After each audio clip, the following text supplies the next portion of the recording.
So it has been quite a while since I've posted a video, but I thought I'd come back with this, which is a little bit different from what I would usually film. But I wanted to film this bag collection video for two main reasons. The first being that while we have been in quarantine here in Sydney since about March, I've been watching heaps of bag collection videos online and kind of getting into all the new popular bags and seeing what people are talking about and how people are kind of living vicariously through their collections while they're not allowed to go out. And secondly, because I actually bought a new bag yesterday and I really want to talk about it and I really want to show it off. So this is my collection video. These are all of the handbags that I've collected over the years. I'm going to do them in size order, not brand order, though I think I've only got one brand where I repeat a bag.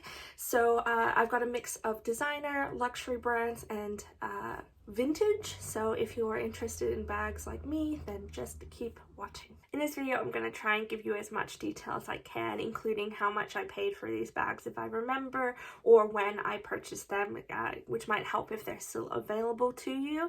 But I'll let you know, a lot of these bags I've been collecting for the last like 5 or 6 years, and a lot of them were either limited edition or are no longer available, but I will let you know as each bag comes up. If at any point you have a question about a bag or any of its specifics, please leave it in a comment below and I will get back to you as soon as I can. So the first bag I have here is my oldest bag. This is a satin clutch that also has a chain inside, a shoulder strap chain. This I purchased in 2010 from a shoe brand called Zoo, Z-U.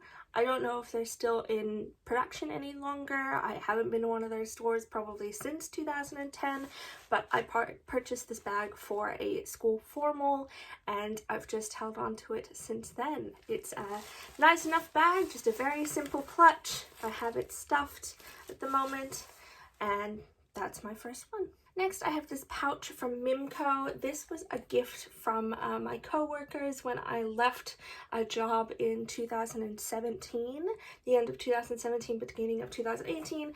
It is a standard Mimco pouch in the sense that it's kind of like a large wallet. It's got a lot of card slots in the middle and then one centralized pocket there and a zip. So this is lovely. It's just a black leather. It doesn't have the enormous button that most Mimco bags have, which I kind of like, and it's just a really simple going out kind of clutch. I also have this pouch from Oroton. I purchased this in 2017 after it went on mega sale because I was watching it on the site for ages. I really wanted this design, but it was a little bit too much for what it is. It's just a standard zip pouch. It doesn't have any pockets or anything on the inside, and it is really thin. But I loved it because of this silver metallic and the eye and thunderbolt pattern. I think it's so cool and I really love it.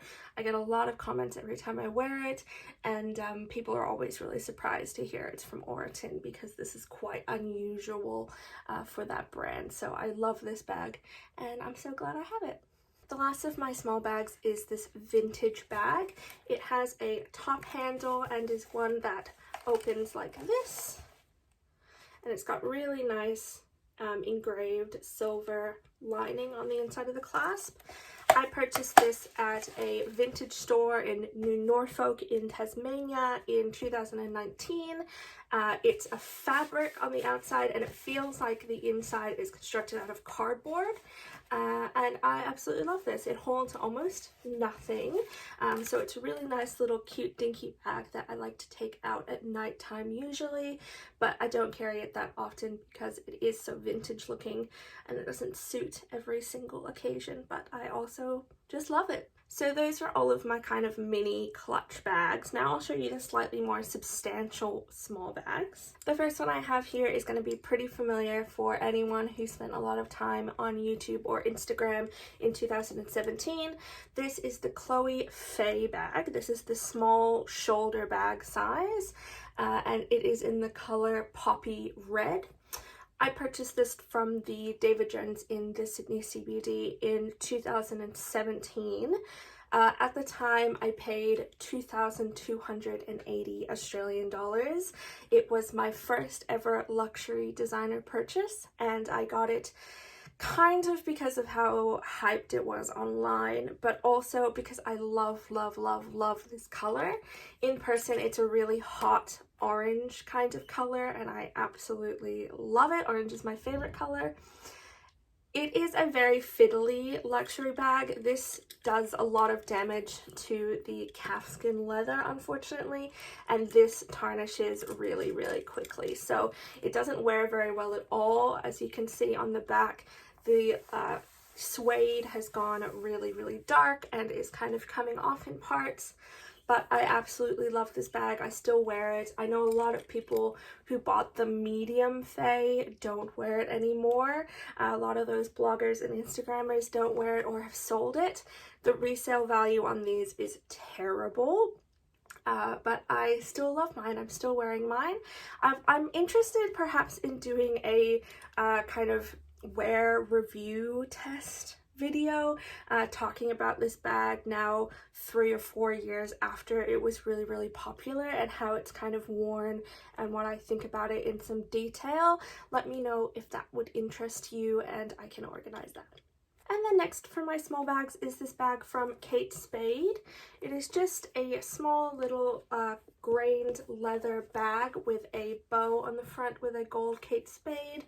It is a crossbody with an adjustable strap, and it has a pretty standard zip lining and then a little pocket here in cloth. I purchased this, I think, maybe in 2016, maybe in 2015.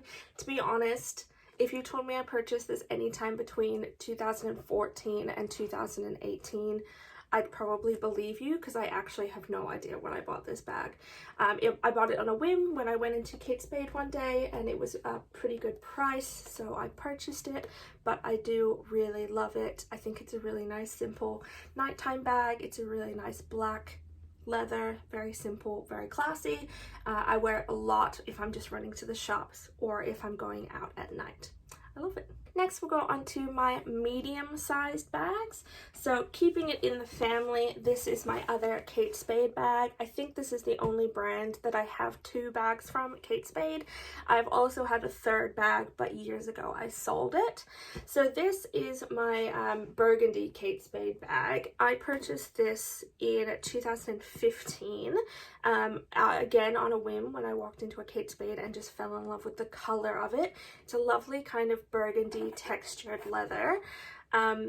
This shape, this kind of winged tote, used to be a very standard Kate Spade bag, but I think since Kate Spade herself actually died, they really revamped the brand, and now this isn't a standard size for them. But I really still love it. A few times I have thought about selling it because it doesn't get as much love as my other bags, but it's just such a standard, classic, easy to carry bag. It's the bag that I'm carrying at the moment, hence it's full of my stuff. But yeah, so that's why I kind of just haven't sold it. But it is one of those ones that warps on the corners here, no matter how much you stuff it while it's in storage. But yeah, it's going on 5 years strong, and I still really love it, still wear it. The next bag I wanted to talk about is this bag that I purchased from Staud. I think that's how it's pronounced, Staud or Staud. This is the Shirley bag. I purchased it in 2018 in the black Croc embossed style, and I'll be completely honest, I hate this bag. It's my least favorite bag of all the bags that I have, and on more than one occasion it's made me so angry I've wanted to throw it away, but it's still hanging on. So the selling feature of this Shirley bag is that it actually comes in 2 parts. So there's the outer shell, and then you can remove the inner pouch and carry this by itself, or carry this by itself. I think both of them look very cool, and that's pretty much the main reason why I purchased this bag. The reason I hate it is because this is the only handle that it has, and it is quite heavy even when it's empty, but I can't really carry this on my elbow. I can only carry it on my wrist, which is super, super painful considering these are stiff and thin. It also wears really, really badly. Like, the corners are absolutely ruined. The handle has peeled and flaked a whole bunch, and as you can see, the PVC has warped quite a bit, and I don't really know what I could do to fix that. I watched a review before I purchased this that said that this PVC is quite sharp and you can cut yourself on it. It's not that sharp on mine, but it certainly hasn't been blunted that much. So this can scratch you when you get in and out of the bag for sure, or when you're carrying it. It is very, very stiff in terms of PVC.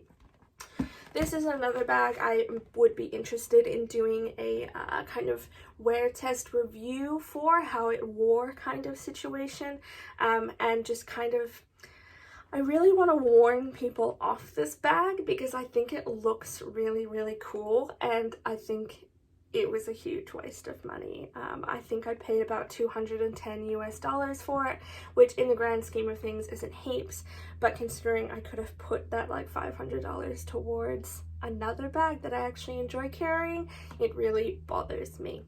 So there's my medium Staud Shirley bag. The next medium bag I have to show you is this one from Furla.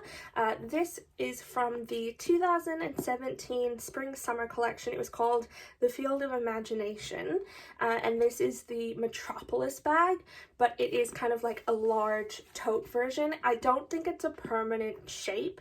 I think it only comes out with some collections. I'm not sure if it even comes out in any collections any longer. But I bought this because I think it's absolutely stunning. I think the contrast in the colors between this blue and the red and the green and then the red again is stunning. I absolutely love this bag. I hardly ever carry it because it is so difficult to pair with an outfit. It is so patterned and bold that I find it really difficult to pair up with my clothes. Also, sometimes it can be pretty fiddly to carry because of the way that the lock mechanism opens, and then this is how you access the bag. The opening is really narrow technically, and this can be a little bit fiddly on the average day if I'm just getting in and out of it really quickly. But I'll never get rid of it because I just absolutely love it. I remember I paid just under 700 Australian dollars for it. I got a discount because it was the last one in the store. They were just about to close and they wanted a sale, so they offered me a discount on it. But I absolutely love it. It's one of my favorites just because of how immaculate this pattern is. My next medium bag is the Louis Vuitton Speedy Bandouliere 25 in the Damier Ebene print. This I purchased in Rome in 2018, in January 2018, and since then I've been carrying it almost non-stop. So this is the one that comes with the crossbody strap, and I think it's full of Tic Tacs, that's why it's shaking. And at the moment I just have this giant fur puff on it from Furla.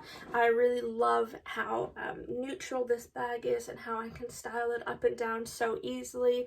I love the doctor's bag shape to it. It is so light and so easy to wear. It is one of the best bags I've ever purchased in my whole entire life. I purchased this for 980 euros, which at the time I think was like 14 or 1500 Australian dollars. So I remember I saved about 200 Australian dollars off the purchase price by buying it in Europe. This bag in Australia now retails for $2,250, I think. So it's gone up about 30% since I purchased this bag, and while I love it with every single fiber of my being, I wear it non-stop. It's my go-to bag. $2,000 for a canvas bag is quite a lot of money, especially for such a standard print and such a standard size. I don't know, I think that's kind of a lot of money. But this is another bag that I would love to do a wear review for if anyone's interested, because I have worn it to death in the 2.5 years since I've owned it, and I love it. The next bag I want to show you is the bag that I purchased yesterday.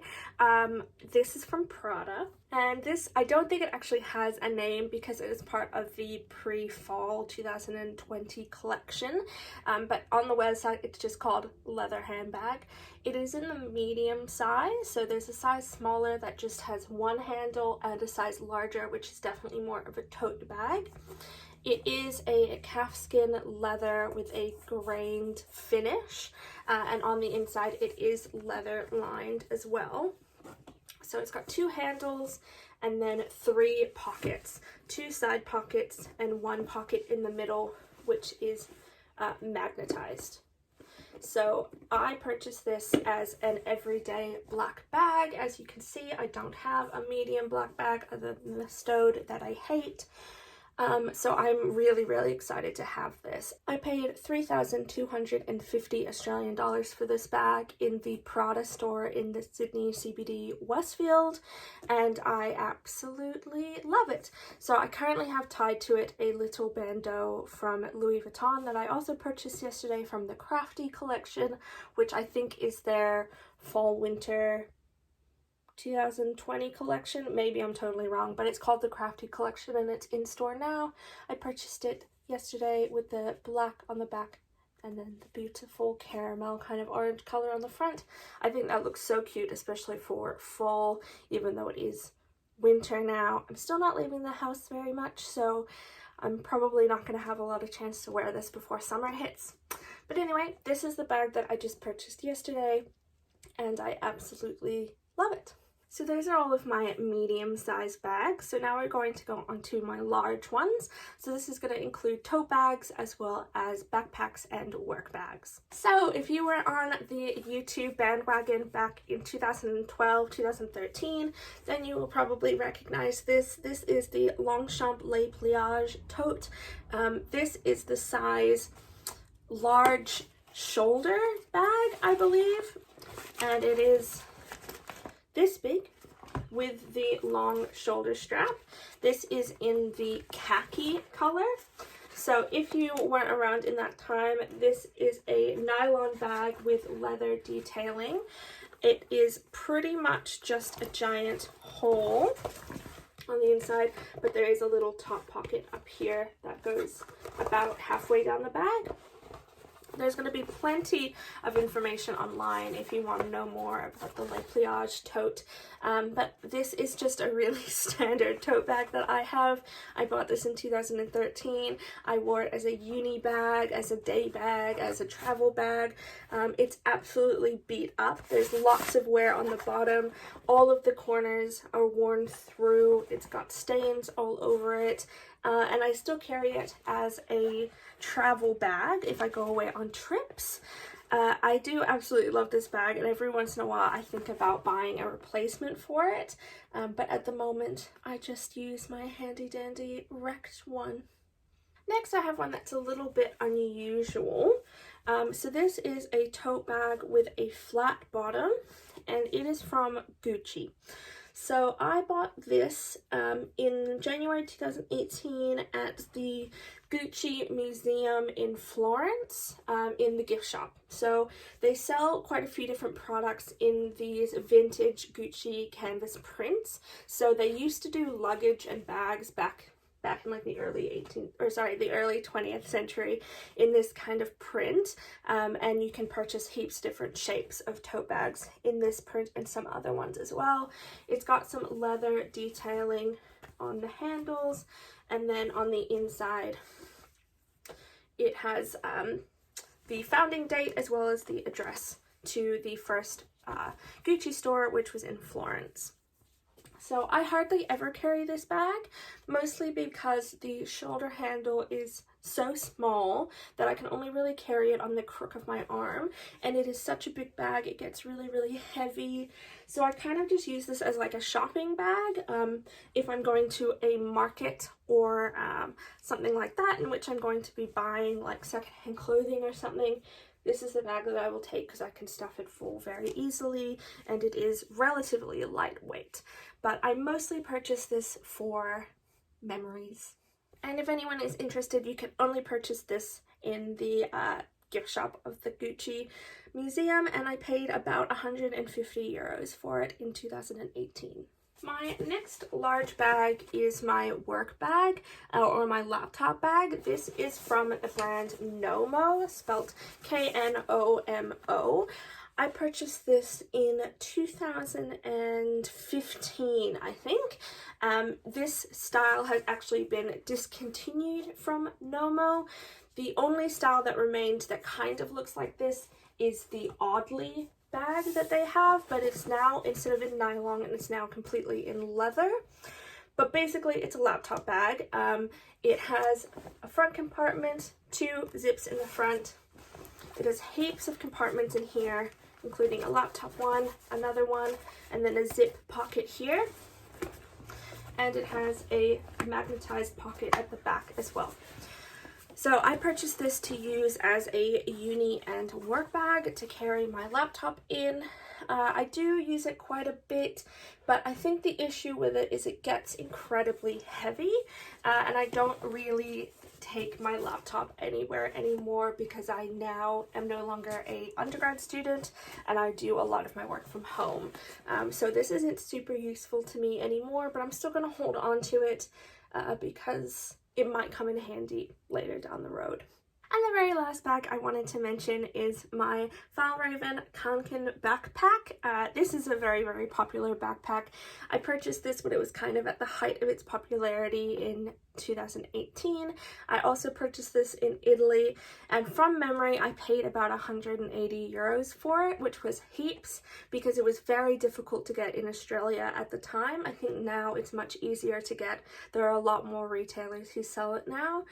I purchased this in the brick color, I think is what this kind of burnt orange is, and I've absolutely used this to death. It is covered in stains. It's very discolored in terms of kind of fading on the corners. It's really beaten up. It's definitely stained on the back where it has rubbed against my clothing. But I absolutely love this backpack. I just have a vintage scarf that I've tied to the front, which I think looks really cute in orange on orange, and it's just my standard backpack. It's the only backpack I have. It's probably the only backpack I'll ever have, and it's great. So there you go. That is my entire bag collection. I think if I counted correctly, I have 15 bags. That ranges from my small little clutches all the way up to my backpack and everything in between. As you can see, I have a really eclectic mix of brands and price points. If you are interested in any of the bags that I mentioned and would like more details or a full review, or some of the ones that are more popular, I'd be happy to do kind of a how it's worn since I've had it kind of video, in case you're interested to see if it's a good investment, especially the Louis Vuitton after the price increases. But otherwise, if you have any questions about any of the bags that I mentioned here, then please leave them down in the comments below and let me know if you have any of these bags or if you have any that you would recommend to me. I know I have a few kind of spots in my collection that I'm definitely missing. I would love a little bit more of a like dressy tote, if that makes sense. So kind of leaning towards a Neverfull or a Goyard, but I don't actually like either the Neverfull or the Goyard, something kind of like that. I'm also very, very keen to one day get a bucket bag. I just need to pick the one that I like the best. So that's it for me today. Thank you for sticking around if you are new to this channel, and thank you to everyone who's been subscribed for a long time who has never even known that I really love bags and that I collect bags. I'm not going to become a luxury handbag channel or anything of the sort. I've just been really thinking a lot about the bags that I've accumulated over the years during quarantine while I'm locked inside, looking at them, wishing I could take them out. So this video is really just about kind of sharing the love of handbags that I know so many people online share with me. So that's everything for me today. Thank you so much for watching. Have a great day. Bye.